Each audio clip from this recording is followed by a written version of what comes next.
Deus te abençoe, o Senhor esteja sobre a tua vida, sobre a tua casa, sobre a tua família, em nome de Jesus. Estamos mais uma vez na presença do Senhor, orando, clamando ao Senhor, orando pela nossa casa, pela nossa família, pelo nosso dia a dia, que o Senhor esteja sobre você, que o Senhor esteja sobre o teu lar, os teus queridos, teu marido, esposa, filhos, pais, avós, tios. O Senhor esteja sobre todos vocês, em nome de Jesus. E nós vamos dando continuidade à palavra de Deus e aquilo que o Senhor determina, sobre a palavra, que nós devemos meditar na lei do Senhor de dia e de noite, para que a nossa vida prospere, para que sejamos bem-sucedidos, como diz a palavra do Senhor lá no livro de Josué, quando o Senhor aconselha Josué não se desviar, mas pelo contrário,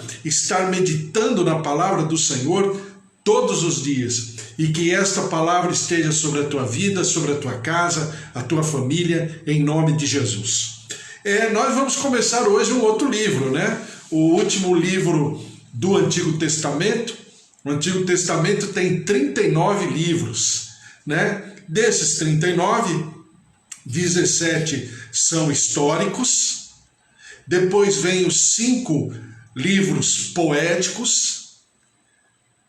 Depois vem os 5 livros que são dos profetas maiores. E depois os 12 livros dos profetas menores. Dentro dos profetas menores, nós temos...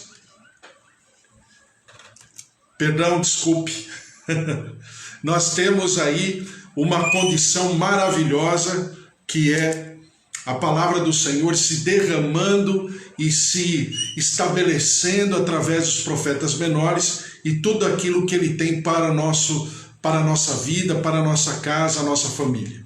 Então, quando a gente fala de profeta menor, obviamente não é profeta menor porque ele está pura e simplesmente,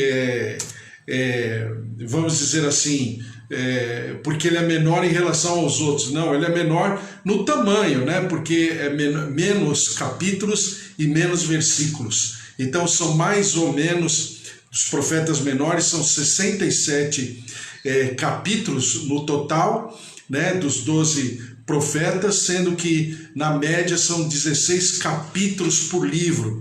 Então é menor, a quantidade de palavras, de versículos, enfim, e de capítulos. Estamos no 12º profeta menor, que é Malaquias. Malaquias é um profeta que viveu pós-exílio, já no retorno do povo para Jerusalém. Malaquias possivelmente tenha vivido aí por volta o seu ministério, a sua palavra, possivelmente ele tenha vivido por volta de 480, 470 anos antes de Cristo. Então veja que ele é bem próximo, de Zacarias e bem próximo de Ageu. Então ele está nessa mesma, vamos dizer assim, nessa mesma circunstância de restauração, de reconstrução, e essa condição estava sobre a vida dele e sobre o seu ministério, aquilo que ele desejava viver e aquilo que ele desejava transferir, passar, ensinar, profetizar, exortar, edificar o povo que estava ali, a sua geração, porque não era um momento muito fácil. Por que não era um momento fácil?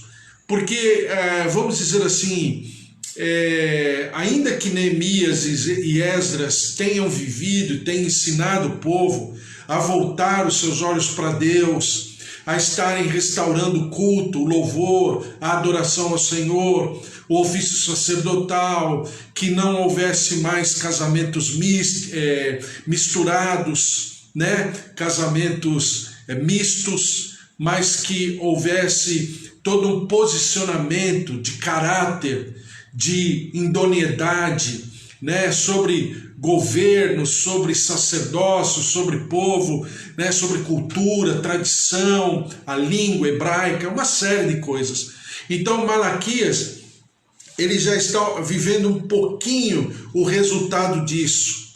Só que ao invés dele estar vendo um povo prosperar, ele está vendo um povo um tanto quanto refém de um ritual, de uma religiosidade.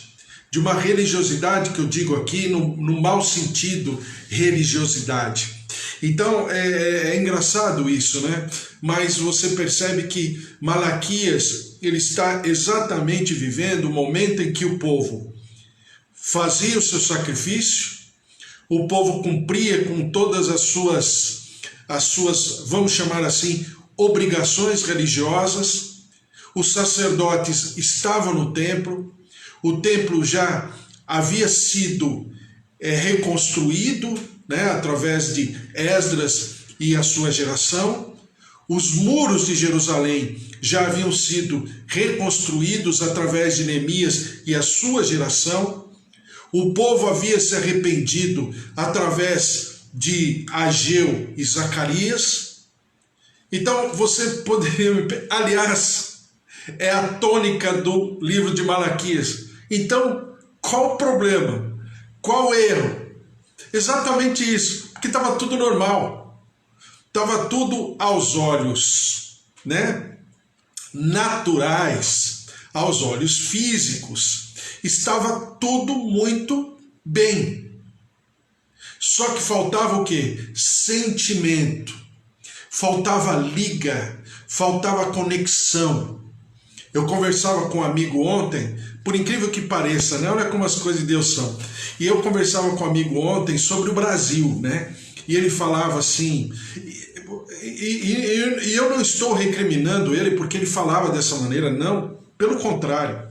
Ele falou uma coisa que é muito séria e é muito concreta. Não porque nós não podemos ficar vivendo dessa maneira, nós não podemos estar assim, eu acho que a gente tem que prosperar, a gente tem que, é por isso que esse Brasil não dá mais, não sei o que lá.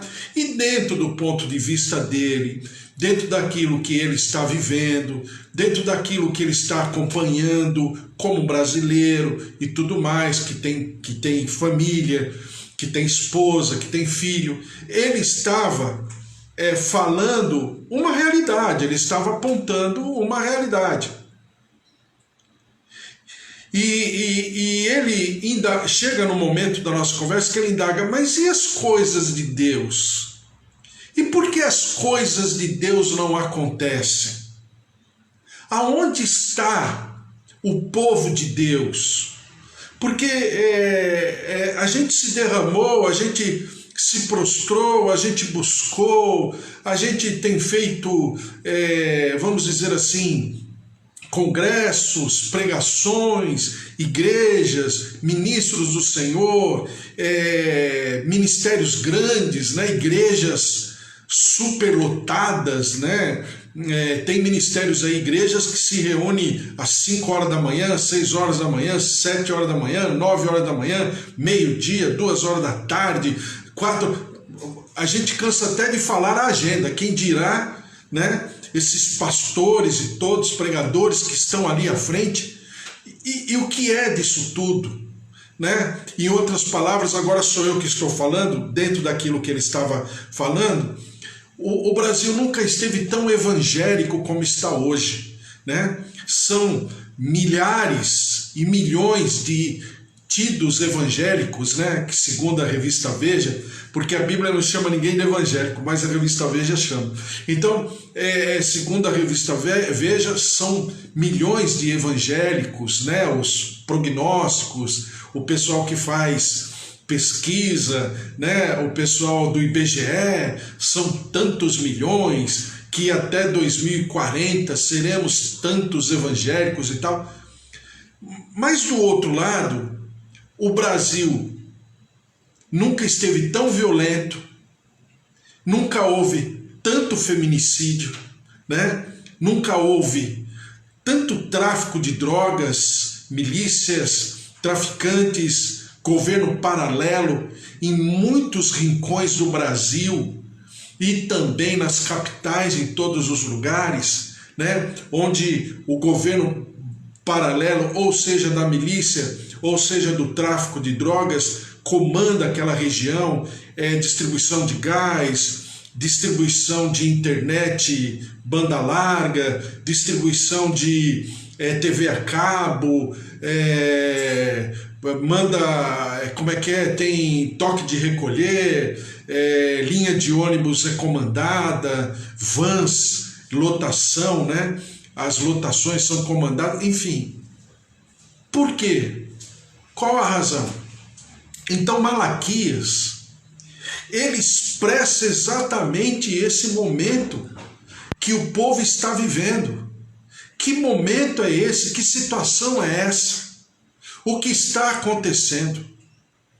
Então, Malaquias é um profeta com palavras, com capítulos, com versículos que são completamente contextualizados.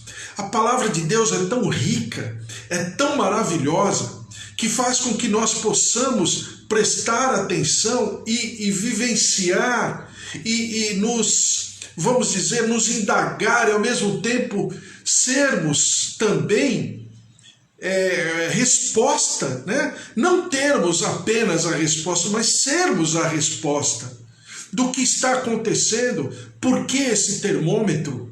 Por que essa situação desfavorável, né? Eu estava fazendo mais ou menos uma conta, o Congresso entre Senado e deputados federais, né, as duas casas juntas, Câmara e Senado, são mais de 590 congressistas, né, quando junta Senado e Câmara de Deputados. Desses 590, pelo menos, vamos dizer assim, 100 são tidos evangélicos. Ou seja, nós temos a chamada bancada evangélica, que é muito forte em termos de número. Imagina 100 congressistas com uma mesma pauta, com uma mesma linha de raciocínio em defesa do povo. Ali não tem o ministério A ou X, o arminiano e o calvinista. Ali não tem, né, o pentecostal, pelo menos não deveria, o neopentecostal, o tradicional, o histórico, aquele que representa as comunidades, ou até mesmo aqueles que, eu nem estou pondo na conta, mas até mesmo aqueles que representam a Igreja Católica, né, e tudo mais, porque são também cristãos. Então, onde estão? Qual é a pauta? Qual é o movimento? Será que é só para pedir isenção de imposto? Imposto devido? Se não fosse devido, mas é imposto devido, né? Imposto que não pagou. É isso que a bancada evangélica faz? Realmente é uma coisa de interesse público? De interesse do povo brasileiro, da nação brasileira, e não apenas da porção evangélica, mas de todos? Qual a lisura, qual a integridade, qual a retidão, os procedimentos desses representantes, entre aspas, do reino dos céus aqui na terra? Bem entre aspas, que uma boa parte deles eu creio que nem tem essa noção o que significa reino dos céus. Porque se soubesse o que significava, ou o que significa reino dos céus, não fariam metade das coisas que fazem, ou deixam de fazer. Então, Malaquias, ele coloca isso de uma maneira tão contextualizada, tão atualizada, que você não diz que Malaquias viveu e escreveu há 400, mais ou menos, né, 400 anos antes de Jesus Cristo. Ou seja, há pelo menos, vamos dizer assim, uma conta arredondada, há pelo menos 2.400 anos. Porque a contingência humana continua a mesma. As demandas humanas, a soberba, né, o orgulho, a altivez, né, pessoas venais, que se vendem por ninharia é exatamente o que estava acontecendo naquele tempo de Malaquias e é exatamente o que está acontecendo aqui. Então é tão atual que a gente vai passear pelo livro de Malaquias, porque além disso, a visão parabólica de Malaquias, que é o nosso, a nossa base de estudo, é tão maravilhosa, que assim, gente, cada vez que eu leio a Bíblia, cada vez que eu falo sobre a Bíblia, cada vez que eu enxergo a Bíblia e tudo mais, e os seus procedimentos e tudo aquilo que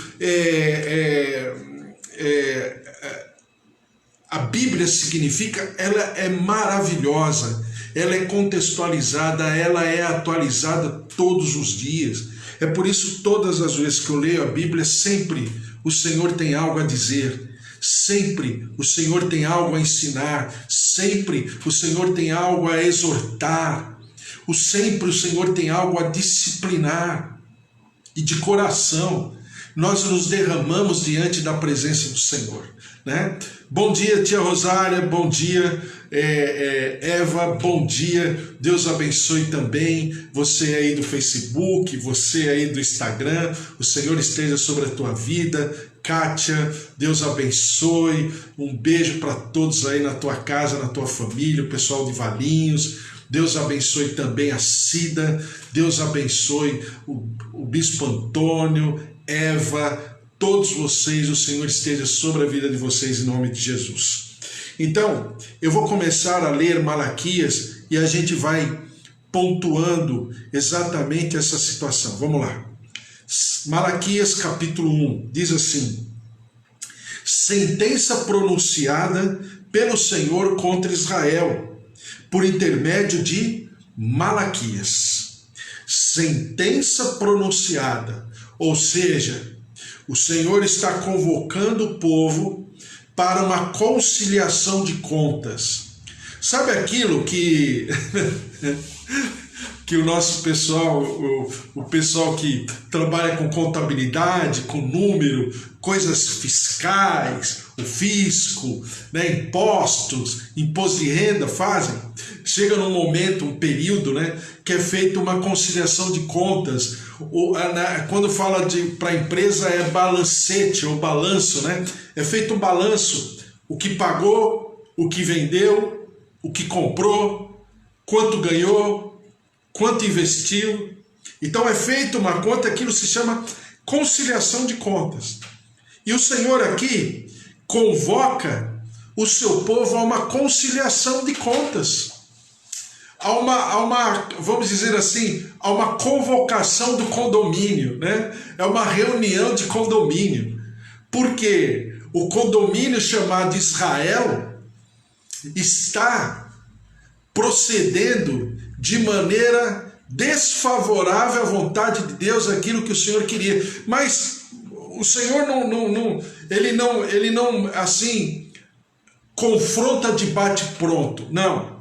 Ele chama e ele traz essas pessoas, esse povo, a pensar e a meditar a respeito segundo aquilo que Deus estabeleceu na sua aliança. Por isso que aqui em Malaquias, parabolicamente, Deus em algum momento é marido, em outro momento Deus é pai, querendo pontuar o quê? A força, profundidade, o poder de uma aliança, e que Deus está em aliança com o seu povo. Então aqui, Deus não está assim, falando, eu vou fazer isso, eu vou te destruir, isso, não. Deus está convocando, está chamando o povo a uma reunião solene, para que o povo possa ponderar, possa refletir, meditar sobre aquilo que está acontecendo. Daí o Senhor chamar assim, sentença pronunciada pelo Senhor contra Israel por intermédio de Malaquias. Malaquias significa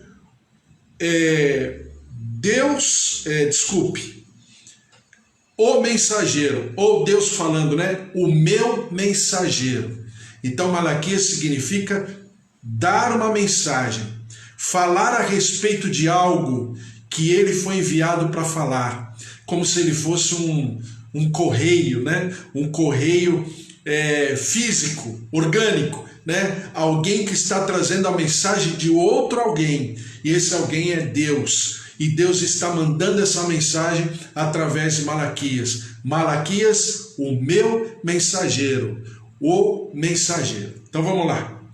Diz assim: eu vos tenho amado. Versículo 2. Olha só como Deus começa o capítulo 1 de maneira incisiva. Eu vos tenho amado, diz o Senhor. Mas vós dizeis: em que nos tenhas amado? Olha só. Então fica aquela coisa de o Senhor afirma e aí o povo traz a réplica.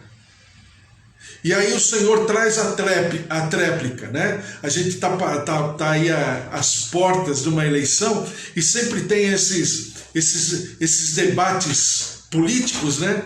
Onde fica um político de um lado, um político do outro, aí um faz a pergunta, ele responde, aí depois ele volta com a resposta e com a pergunta. Aí aquele que perguntou primeiro tem a tréplica. Então tem tréplica e réplica, né? Sobre uma indagação. Sabe quantas vezes acontece isso no livro de Malaquias? 8 vezes. E eu vou falar para você desse embate, né? Dessa conciliação de contas. Então vamos lá. Diz assim, versículo 2: eu vos tenho amado, diz o Senhor. Em que nos tens amado? O povo pergunta. Primeira, vamos dizer assim, primeira conciliação. Segunda conciliação, capítulo 1, versículo 6, que diz assim: o filho honra o pai e o servo ao seu senhor. Se eu sou pai, onde está a minha honra? Deus perguntando. Aí o povo pergunta em cima, é a réplica. E se eu sou o Senhor, onde está o respeito para comigo? Diz o Senhor dos exércitos a vós outros, ó sacerdotes, que desprezais o meu nome, vós dizeis, olha a réplica aqui, em que desprezamos nós o teu nome? Terceiro embate, olha lá, capítulo 1, versículo 7. Ofereceis sobre o meu altar pão imundo e ainda perguntais, em que te havemos profanado? Nisto que pensais, a mesa do Senhor é desprezível. Então veja só, agora o quarto embate, a quarta conciliação de contas, diz aqui, capítulo 2, versículo 14, e perguntais por quê? Aí o Senhor responde, porque o Senhor foi testemunha da aliança entre ti e a mulher da tua mocidade. Aí o Senhor está na figura de marido, né? E com a qual tu fosse desleal, sendo ela a tua companheira, a mulher da tua aliança. Aí vem a pergunta do povo, e perguntais, por quê?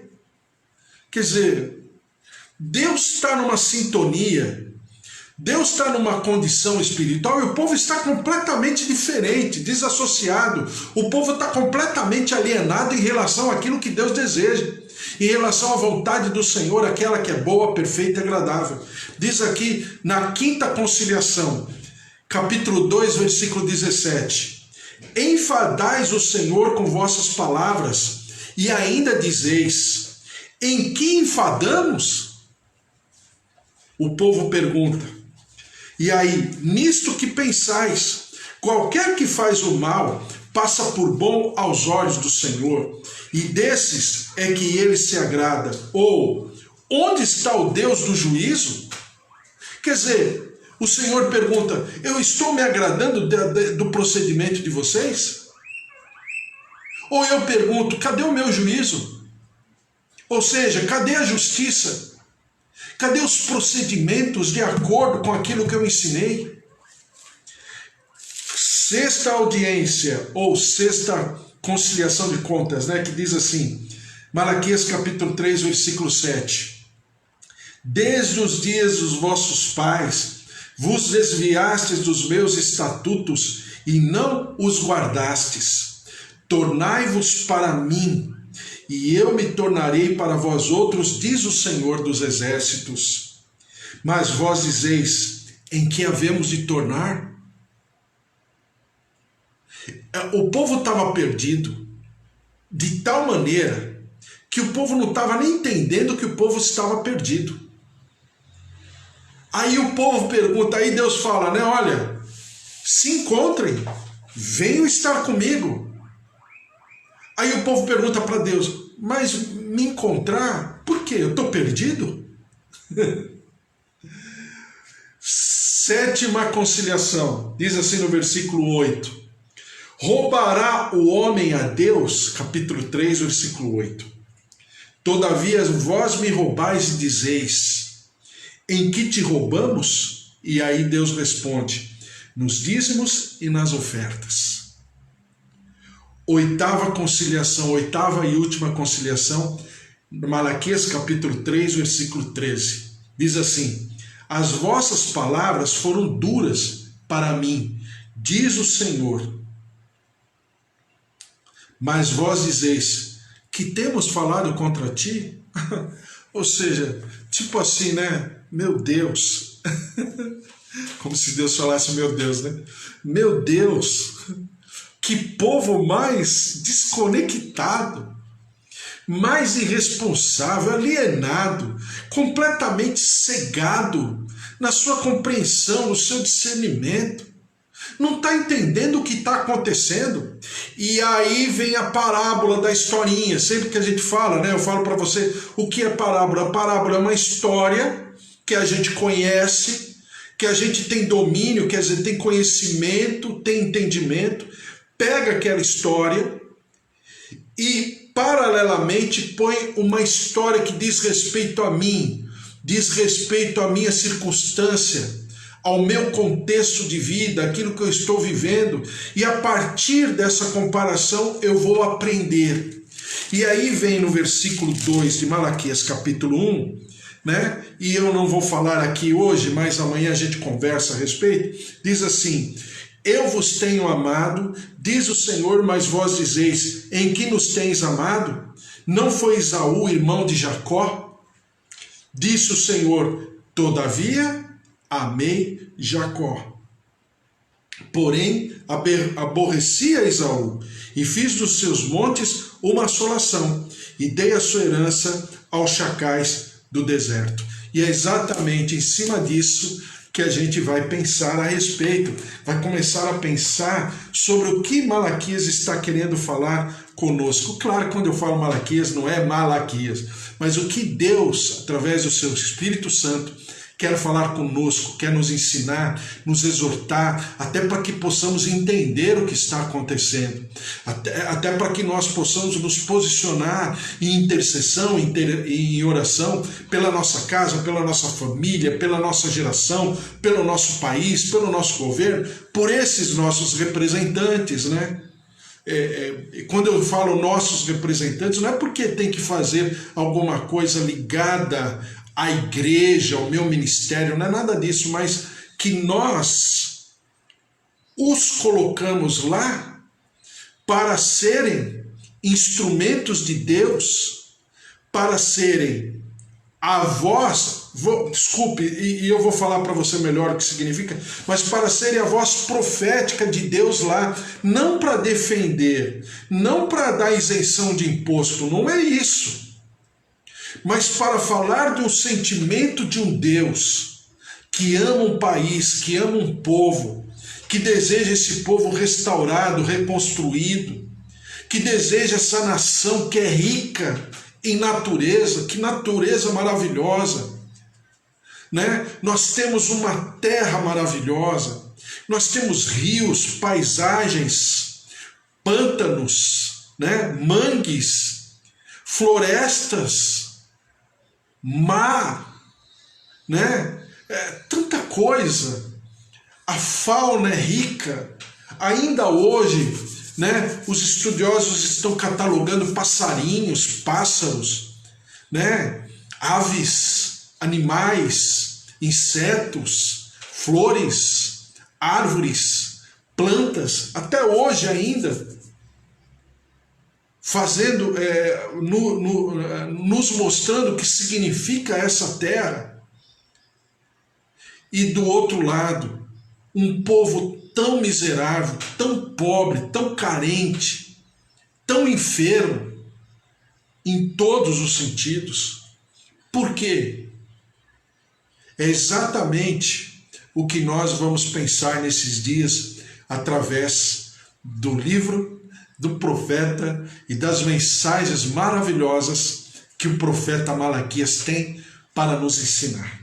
Glória a Deus! Vamos orar? Vamos colocar diante do Senhor tudo isso? Tua casa, tua família, os teus queridos, nossos irmãos, nosso povo lá do Facebook, do Instagram. Em nome de Jesus, o Senhor é Deus e o Senhor vai derramar cada dia mais poderosamente da sua palavra, do seu poder, do seu mover, e nós daremos sempre ao Senhor toda honra e toda glória em nome de Jesus. Vamos orar?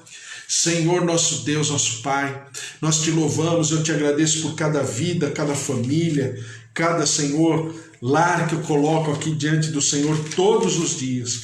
Seus familiares, o marido, a esposa, os filhos, os pais, os idosos, os avós, os tios. Meu Senhor, tem misericórdia, derrama-te com a tua cura, com a tua saúde. Nossos irmãos que ainda estão passando pela infecção, pela pandemia, Senhor, visita-os poderosamente no leito de dor, no leito de restauração, no leito aonde o Senhor se manifesta, porque ainda que a gente ande pelo vale da sombra da morte, nós não temeremos mal algum, porque Tu estás conosco.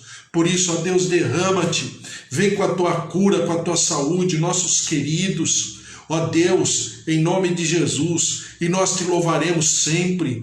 A dona Cora, o seu nonô lá no Rio de Janeiro, aqui em São Paulo também, o pessoal aqui, a mãe da Cris e todos os outros que nós estamos orando, colocando diante do Senhor e também Te agradecendo por aqueles que já foram restaurados, que já foram visitados, já estão vivendo o milagre da cura, da saúde, da vida abundante. A Ti todo louvor, toda honra e toda glória. Ó Deus, nós Te clamamos pelo nosso país, pela nossa terra, por aqueles que representam o Teu reino, que deveriam em responsabilidade se manifestarem de acordo com aquilo para o qual eles foram levantados. Senhor, exorta, ó Deus, que o Senhor possa interferir e que o Senhor possa manifestar a Tua vontade, a Tua graça, a Tua glória em nome de Jesus.